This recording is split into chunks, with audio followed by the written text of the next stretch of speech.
Welcome to this edition of Insider Secrets, the weekly podcast that turns real estate investing goals into reality.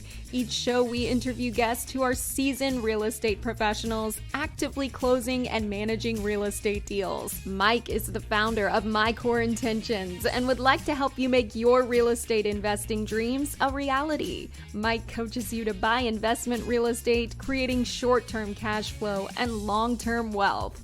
Your host and real estate coach, Mike Morawski, has more than 30 years of real estate investing and property management experience. Here's your host, Mike. Hey, what's up, everybody? Good morning. Glad that you're here this morning. And I am excited about today's guest. We're going to talk about 1031 exchange, and a topic that I've wanted to talk about for a while. It's been a long time since I had somebody on to talk about that. So I'm looking forward to that. But what are you doing this weekend? Intentionally, what are you setting for yourself? What are you planning to do? Clean the gutters, do some work. I always talk about our intentions, right? What do we need to do to move us along personally, grow personally so that we grow professionally? We're in a volatile time right now. Is there something maybe you need to learn or go educate yourself on, something you need to get a handle on to understand the markets, understand markets maybe you invest in or where you're headed with your investments? But whatever that is, we need to be intentional. So whether that's something in our personal life, something in our business life, I always tell people, I say, look, if you're going to start the week out with no intention, by Friday, you're going to end up with nothing accomplished, right? So take that time. I always take Sunday night. I spend some time, I get prepared for the week, figure out what I need to do that are top things to get done. And then also those hard things. What do you have in your life? Maybe that's a hard ball that you need to roll up the hill. Maybe make a tough phone call. Maybe go see somebody that you need to go see. Whatever that is, be intentional about it. Hey, if you're here for the first time, welcome to the show. Glad that you're here. So if you're a brand new investor, how to get in the business, how to do small multifamily all the way up to large, huge apartment complexes, and put great teams together to do that. So you're going to have a lot of topics, a lot of information every week. Be here and learn what you can learn. If you are new and you're on YouTube this morning, please hit the subscribe button and follow us, because there's always new content every day, all day long. We bring stuff to that platform for you to learn more from. If you're on Instagram or Facebook, like us, love us, follow us here, and we'll make sure that we bring you pretty continued content. So my guest today is Michelle Fitzpatrick. She's with Northern 1031 Exchange. She's from Boston. We had a couple of little conversations about great clam chowder before the show here. So I'm looking forward to bringing her in. Let me bring her in real quick. Hey, Michelle, how you doing today? Hey, Mike, how are you? Good. It's early, huh? It is indeed. Wake up Saturday. Do you have your coffee? Yes, I did. I'm ready to go. Hey, good to see you. I know that you and I have been trying to do this for a while now, and I dropped the ball and we missed calls, but we're finally here. So I'm glad that we were able to get this done, because I think this is a really important topic. And what we're going to talk about today is a strategy, right? An investing strategy that people can use to create wealth for themselves down the road. And that's what I always try to help people do. Yeah, in 1031 Exchange, our tagline is preserve your profits and help build your wealth faster. 1031 Exchange is a great tool to do exactly that. Great. Well, I'm looking forward to digging into it. But before we get there, I always ask my guests in one word, what best describes you personally and professionally? I don't want to sound cliche, but I am brutally honest. Okay. And that's words, by the way. That is 2 words, but brutally had to get in there because sometimes that's not such a good thing. So, yeah. But brutally honest. Yeah, good. What makes you brutally honest? I don't like wasting my time. I don't like wasting other people's time. I really like to have a clear understanding and make sure that we're both on the same page. So I don't like beating around the bush. I really just don't have time for it. I just don't have time to play games with people. So I think honesty is really the best way to achieve that. So I really think that's really something that is powerful, not only in business and your business life, but in your personal life as well. Absolutely. And I feel Absolutely. like that's what I want to teach my kids. That's what I really try to instill in my kids. I'd rather them just tell the truth than lie to me. I'd rather accept the consequences of what they're doing than having them lie. That's the worst part. Yeah, for sure. Well, let's get into it. How about a little background on yourself? Sure. How'd you get into 1031 and what's your history? Yeah. So I got my real estate license back in 2000, 1999, 2000. I started buying real estate myself. So I graduated from college and moved back home, saved literally $10,000 and bought my first two-family house. And then I realized really quick that I was in this real estate game. I, at 22 years old, I was able to refinance a house that I had owned for 6 months and pull out 40 grand, which might as well have been a million to me. And then I bought another house with borrowed money. I realized really quickly how great real estate was. So I got my real estate license just honestly to buy and sell my own properties. I did my first 1031 exchange probably about 5 or 6 years after and realized, oh, so there's a tool here that's going to help me even more, that I can buy bigger and better properties and find properties that work better for me, that cash flow better, that might be in better locations, that might have more improvements in them that I didn't really want to do or couldn't afford to do. So that was always my side job. I've been in banking now more than, I hate to say 20 years, but I've been in banking for more than 20 years now. And I came to Northern in 2014. And in 2015, the president decided that he wanted to start an exchange division. And I was a perfect fit for it. So we started the exchange division in 2015. We were working with a lot of our clients that were buying and selling at the time franchises. So as you stated, I'm from Boston. Boston, we have a big Dunkin' Donuts. Did you guys have Dunkin' Donuts in? Oh, yeah. Okay. Duncan, but yeah. Yeah. They are on every corner in Boston. And we have a nice little niche in the bank where we do a lot of lending to Dunkin' Donuts clients. So back in 2015, they were able to exchange franchises.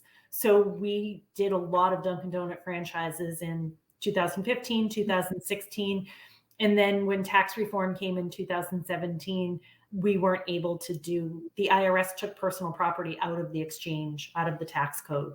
So we were stuck with just doing real estate. So really since 2017, we've been doing just 1031 exchange transactions for real property.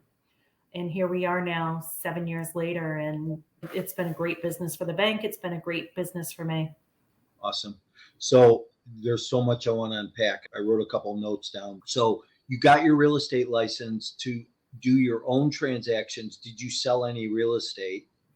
Yeah, so I exchanged properties and got into better properties. So I was doing exchanges and selling properties at the same time. Got it. Do you have to be a real estate agent or broker to do the 1031 exchanges? No, so I was doing it. You do not, and almost everybody is not. I was doing it just because I wanted to earn the commission while I was. So rather than paying commission, I was earning it. All right. So is your job title then, are you called an intermediary? That's right. So Northern 1031 Exchange is a qualified intermediary. And when you do a 1031 exchange, the IRS requires that you have a qualified intermediary facilitating the exchange for you. So let's just hone in on that piece, right? This might be new for a lot of the listeners this morning, but let's just hone in on that piece, that intermediary piece. What is the activity that you participate in the exchange? So we facilitate the exchange. And what that entails is we handle all the paperwork. So we make sure that the exchange is documented properly. It shows that exchanger is meeting all the timelines that are required. And we'll get into the timelines a little bit. Most importantly, we hold the proceeds. So the IRS says that you cannot have constructive receipt of your funds. So you need to have an intermediary holding those proceeds. Now, being a bank-owned qualified intermediary, people definitely have a sense of security and safety utilizing somebody that's bank owned as opposed to another qualified intermediary that isn't. So we're owned by the bank. We're audited just like the bank is. All of the funds are under dual control. So it really does give that level of security that people want. Remember I said we might wind up in a rabbit hole trying to That's a rabbit hole. But I'm going to jump to another one right now. So question about Northern Trust Bank. I know it's one of the oldest banks in the country, right? Well, there is a Northern Trust. So we're Northern Bank and Trust out of Boston, which is different than the larger institution. Okay, we are a family owned and operated bank out of Boston. We've been around for 65 years, and the qualified intermediary is a wholly owned subsidiary. Got it. Okay, good. Good to know. Now, can you only do exchanges in Boston or on the East Coast, or can you do nationwide exchanges? We can do exchanges nationwide. Last year, I think we did exchanges in 38 states. So we exchange everywhere. I am personally based out of Boston. We actually have a team that's based out of North Carolina that helps facilitate our exchanges. So when we started the exchange company in 2015, we hired a qualified intermediary that has been in the business for 25 years. He came with an abundance of knowledge and information, and he had a team of admins that help process the exchanges for us. So him and his team work out of North Carolina for the bank, and we all work together. All right. So now we talked about intermediary, but now you said qualified intermediary. So now let's talk about that terminology. Sure. So a qualified intermediary, that's actually what it's called. Unfortunately, the industry is not regulated. So anybody can hang up a shingle and become a qualified intermediary, take your deposit in, and facilitate the exchange. There are some states that have some sort of rules and regulations around it, but there's no nationwide licensing or qualifications to become a qualified intermediary. So we always tell our clients qualified intermediaries aren't all created equally. So it's important to do your due diligence. And our trade association, the Federation of Exchange Accommodators, really gives people that sort of validation. So you should become a member of that trade association. So I want to circle back to where I was kind of headed somewhere with this Northern Trust question. So we all know the environment we're in right now. There's a lot of talk about banks being in trouble and issues going on. How does Northern Trust fare in that right now? Are you guys on a watch list or not on a watch list? Yeah, we are not on a watch list. We still have 5 stars in bank rate. We are a true community bank. The majority of our investments are in loans. So specifically in commercial loans. So we're not going out and doing any sort of risky investments in Bitcoins and crypto and things like that. Our money is on the streets in our hard asset.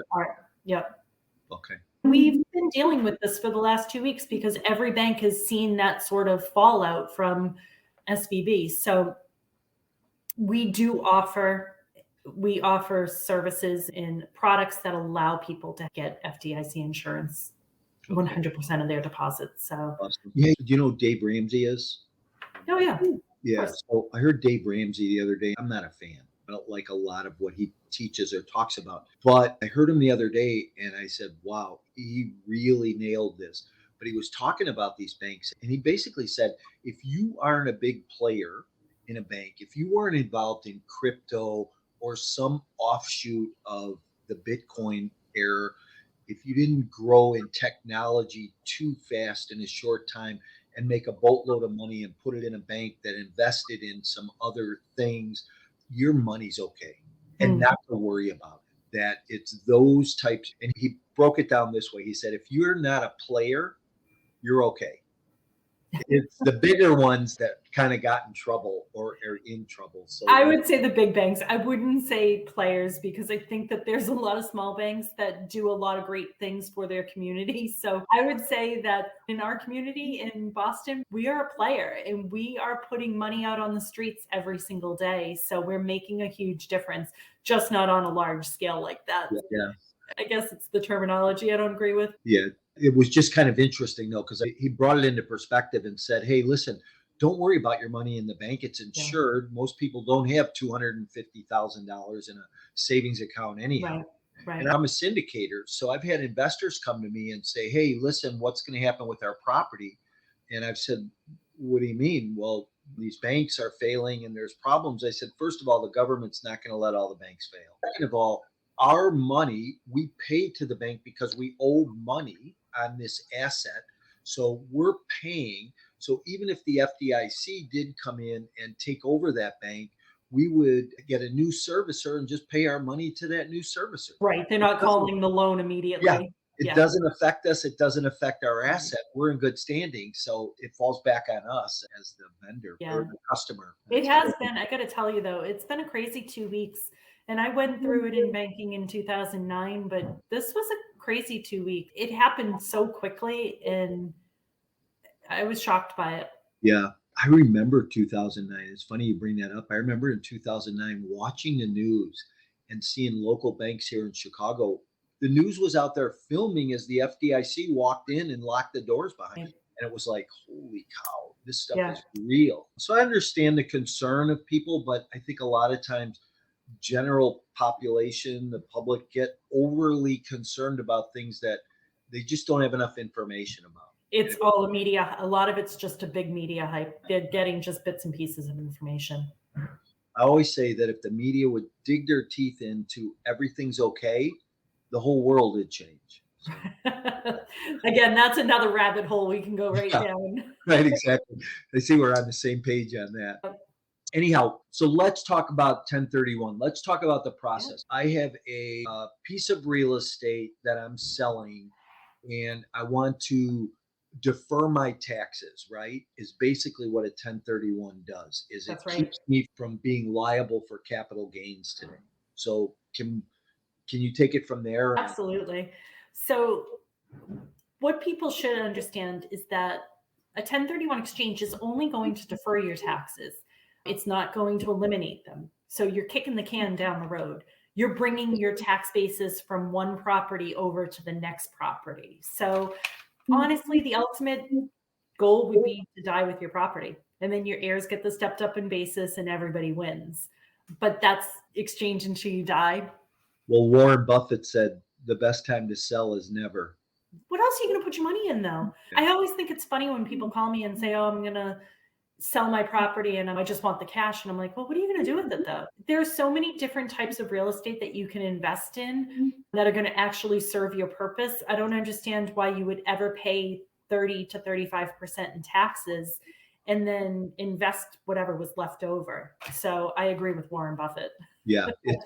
And you just said it right there. You capsulized it. You said, why would you pay the capital gains and then invest? It doesn't make sense. You know how long it's going to take you to make that 35% back up? Yeah. So we'll go through the taxes because I get a call. I talk to people every day and they're like, you know what? I think I'm going to just pay my taxes. I'm going to sell the property. I'm going to pay my taxes and I'm going to be done. Because it's only 20% or it's only 15%. And that's just not the case, unfortunately. There are multiple taxes that go into your capital gains. So there's the federal capital gains tax, which people are right. It's either 15 or 20%. Most people fall into the 20% range because what happens is when you sell a property, it gets that revenue, that money gets added to your income. So you're bumped up into that 20% range pretty quickly, especially in Boston and I'm sure in Chicago too. Prices are very expensive. People get bumped up into 20% easily. Yeah. There is the Massachusetts, and I'm sure Illinois has one too, but Massachusetts has a state tax of 5%. So here we are at 20%, 25% right now. There is a tax called NIIT tax, net investment income tax. It's a federal surcharge. It's for Medicare. And that has been probably for the last, it's like an Obamacare Medicare tax. Are you ready to skyrocket your investment portfolio and leave a legacy? Are you tired of inconsistent returns received in the stock market? Then it's time you take a look at alternative investment options like a passive investment in multifamily real estate. No tenants, trash, or toilets, just a solid return on an annual investment, including quarterly returns along the way. These lower risk, and secure assets are also a great hedge against inflation. If you want to hear more about these types of opportunities, email me directly to schedule a 15-minute consultation to see if you qualify. You can email me at mike@mycoreintentions.com. So it's been in existence for 10 years or so, and that's 3.8%. So now in Massachusetts, we're up to 28.5%. And we also in Massachusetts, I don't know, every state has this, but Massachusetts just put into law in January 1st, 2023, that there's a new millionaire's tax. So any dollar over $1 million is going to be taxed at an additional 4%. So any gains over $1 million or any income over $1 million is taxed an additional 4% on top of the 5%. Isn't that amazing? We just voted it in. So you're paying taxes when you earn your money, and you take your money from your job, you save it, then you pull it out, you invest it, you're taxed on it again. I cannot even believe, you're preaching to the choir. I can't even believe that we just voted this in. And it affects almost all of my clients. And our average exchange, I mean, we do exchanges that are 300,000, we do exchanges that are $90 million and everything in between. But so many people are selling $1 million asset. It's not that uncommon.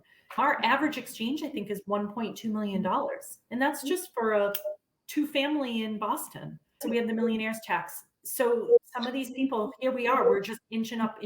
Now, where the big problem is that people don't understand is that the IRS will recapture any depreciation that was taken at 25%.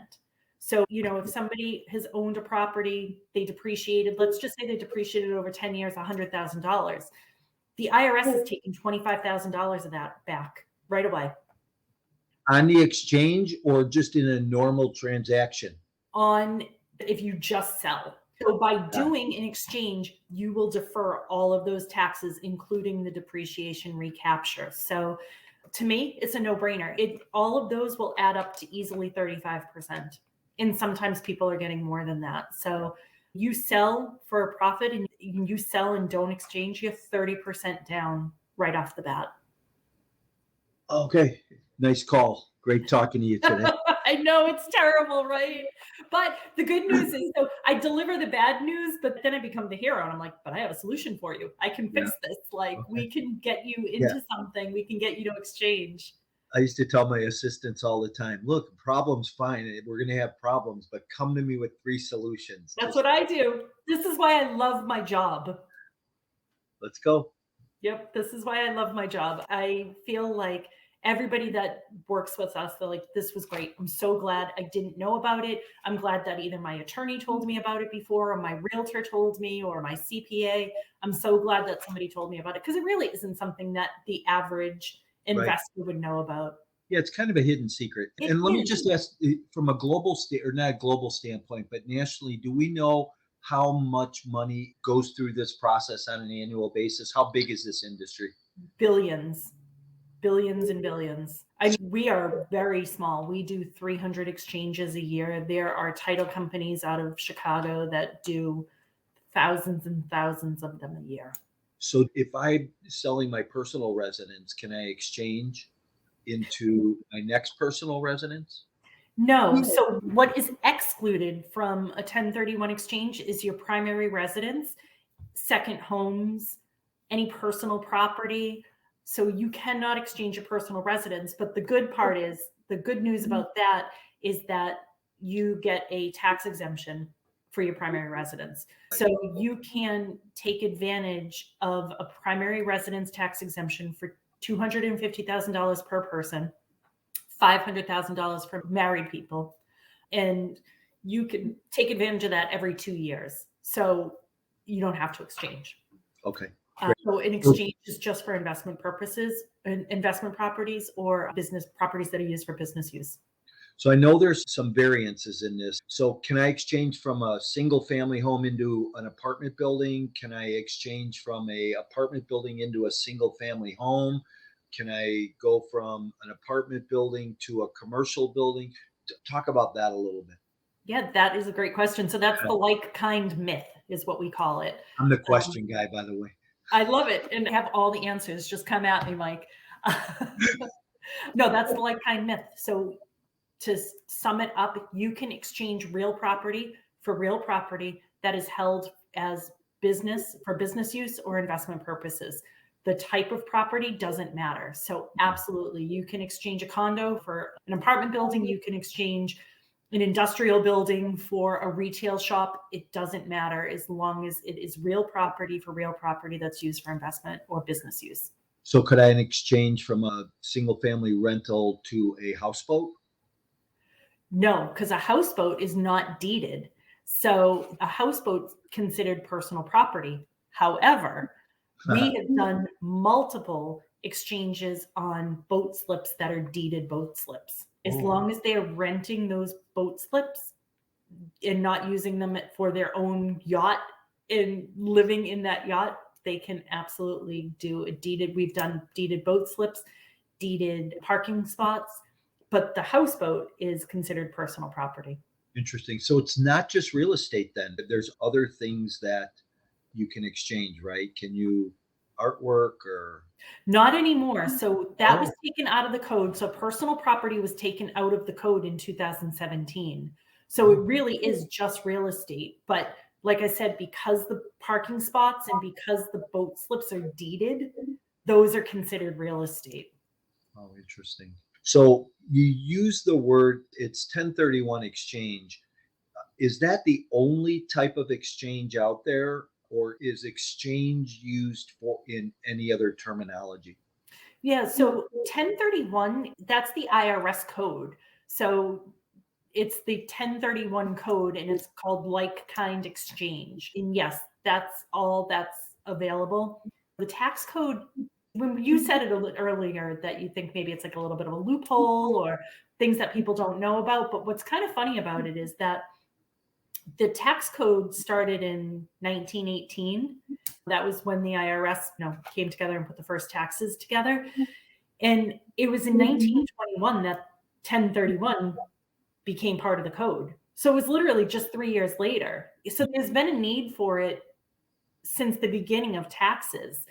And it's been in the tax code now 102 years.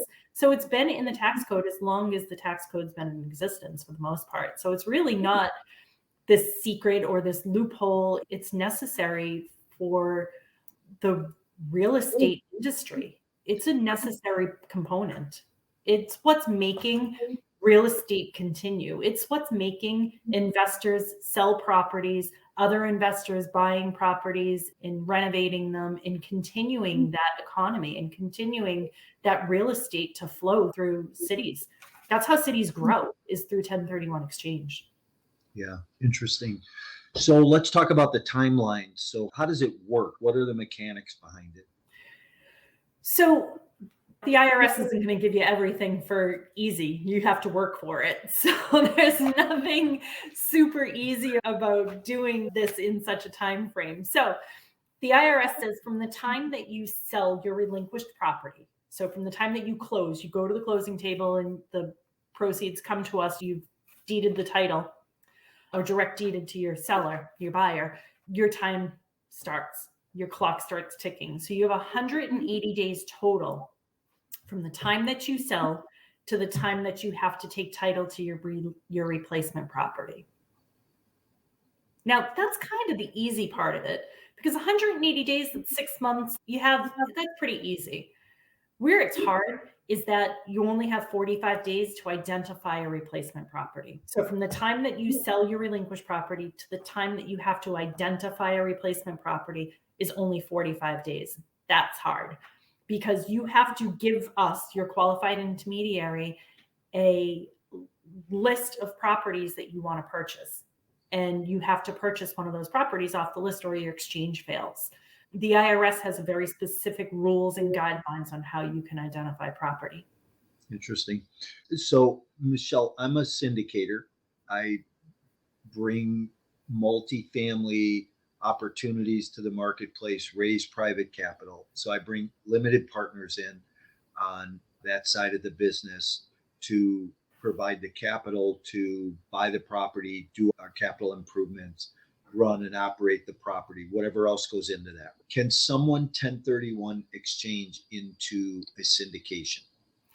They can, as long as it is classified as a Delaware statutory trust or DST.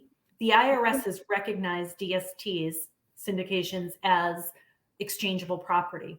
And the reason they do that is because of the way that the title is held.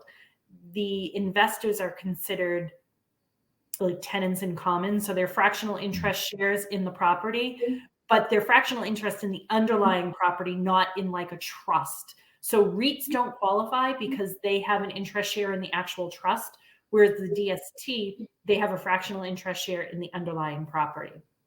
So on that note, do I have to structure my entire deal I'm doing as a DST, or can I carve out a portion of that as a DST where we would take 1031 investors into that? From the syndication standpoint, from like your side? Yeah. That's a good question. I'm sure you can. I don't know the answer to that. I don't know if you can carve out a certain portion. It depends on how you own it. I think you can, but I don't know the answer to that. I'm sorry. I don't know the answer either. That's why I asked the question. Like DSTs can be multiple properties too. So you may go into a multiple property DST where there's 5 properties in a portfolio and you're buying underlying property of all of those. So there's different ways to slice and dice it. And I want to ask this question, and I'm not sure how to frame it. Is there any protection for, let's say that a seller sells their property and the intermediary takes those funds from the sale of that property, they're sitting on it. What if all of a sudden that seller gets a judgment against him or has some tax implication or something like that? Is that money from that trade, from that sale, protected with the intermediary, or is it open to scrutiny? I'm hoping I'm asking the question. Yeah, so we, from an exchange standpoint, we can't pledge the money or use the money for anything. From our standpoint, we can't use the money for anything other than a purchase of a replacement property. The only time we'll ever disperse the funds is if they purchase a replacement property or their exchange fails. Now, because we are bank owned, we personally hold those proceeds in the client's name and tax ID number. So the bank account is actually opened under their information. We just have control of it. So whether or not it can get seized, it probably could be because it's, again, under their tax ID number.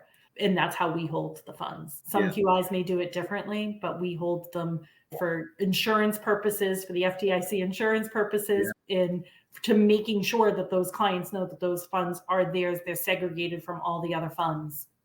But we wouldn't release them otherwise.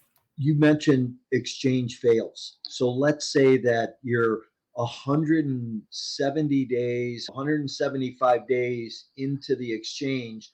You're supposed to close tomorrow, but for whatever reason, that deal's not going to close and you're not going to meet the 180-day mark. That's tragic. That's not what I wanted to hear, but I know. The only time that you can extend beyond the 180 days outside of like a safe harbor is if the IRS has issued some sort of natural disaster or something like that. So during COVID was a great example. Hurricane Ian was another good example. They issued extensions on 1031 exchanges. So they issued extensions on the 180 days. They issued extensions on the 45 days. So they issued extensions on those nationally declared disasters. Wow, that's interesting. I never knew that. So that's interesting to understand that they can do that, and they have done it. I think they did 4 of them this year. None of them fell in any of the areas that I was dealing with. Some in California with like wildfires is another big one. Obviously the hurricanes in Florida are really big ones up and down the East Coast. I'm sure they're going to probably do it for the disaster area, the tornadoes in, I want to say Mississippi, but I might be wrong. But they were just tornadoes. I have a feeling they're going to issue disaster areas there as well, that they'll allow extensions to happen. So yeah, COVID, they issued extensions, just a blanket across the entire country. But unless there isn't a disaster and an extension issued, you're bound by the 180 days. If you get to the 180th day and, something happens, the seller that you're buying from doesn't show up and is sick and doesn't pass papers that day, you're out of luck. Oh, well. Yeah, it's harsh. Well, it's interesting to know that there's this process out there. Hey, this has been great this morning. Thank you. I appreciate you taking time on the weekend to be here. How do people get a hold of you? And I have 3 bonus questions for you, but how do people get a hold of you if they want to connect with you? Thank you. It was really nice seeing you and talking with you this morning. So easiest way to get in touch with me is my email. It's mfitzpatrick@nbtc.com, or my cell phone. My office line always rings into my cell. So it is 781-569-1852. Perfect. Say it again. 781-569-1852. We'll make sure it's in the show notes anyhow. Thank you. Hey, so 3 bonus questions that I ask everybody. Best book you ever read? Ooh, I'm going to say the Game of Thrones series. It was the whole series. I couldn't even tell you which book was the best. Loved them. Okay. What'd you learn? That I like some dark stuff. That was a little graphic and dark, but I couldn't put them down. Oh, that's funny. Good for you. I should say something like Catcher in the Rye, that it give me inspiration. Like I should say something like that, but I can't. I like the nonsense. That was cool though. Everybody always says Think and Grow Rich or Rich Dad, Poor Dad, or I want to sit on the beach, mindless. I don't want to think about real estate all the time. Oh, there you go. How about best restaurant? Oyster House? Really? No, I'm just saying because we said it earlier. I'm like, wow, that's funny. I do like a good steakhouse. So we have Del Frisco's in Boston, and I do like a good steakhouse. Smith and Lewinsky's. Give me a good steakhouse any day. Wow, good for you. All right, great. Love that protein.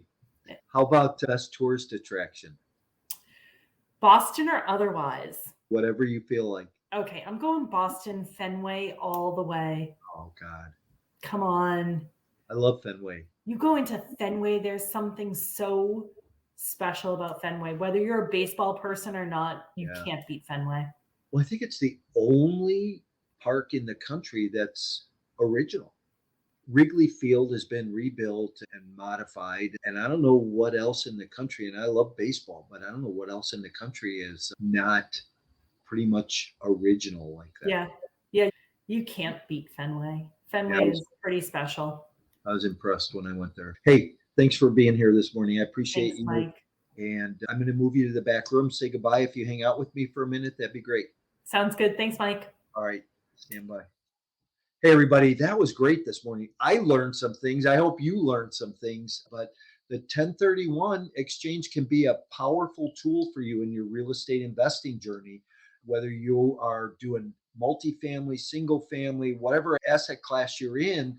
Makes no difference as long as you're doing a like-kind exchange, right? And there's some rules and some hoops you have to jump through, but the benefits are helping you accelerate that creation of wealth for yourself. Because the one thing with 1031 is you get to use all the money and you're not paying those taxes up front. So if you have any questions, need anything, reach out to Michelle. If I can answer anything for you, reach out to me. Tell somebody about us this week. And come and get more information, more knowledge, grow your investing journey.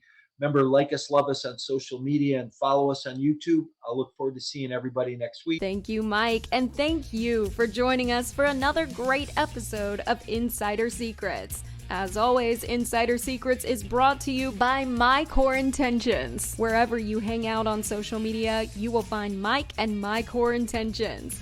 Please like and follow us to get the most up-to-date real estate investing trends. Visit mycoreintentions.com, where you can get expert coaching on all things real estate investing and property management. If you're looking to become an expert, Mike's coaching will help you scale your real estate investment business. We're looking forward to having you back again next week for more Insider Secrets.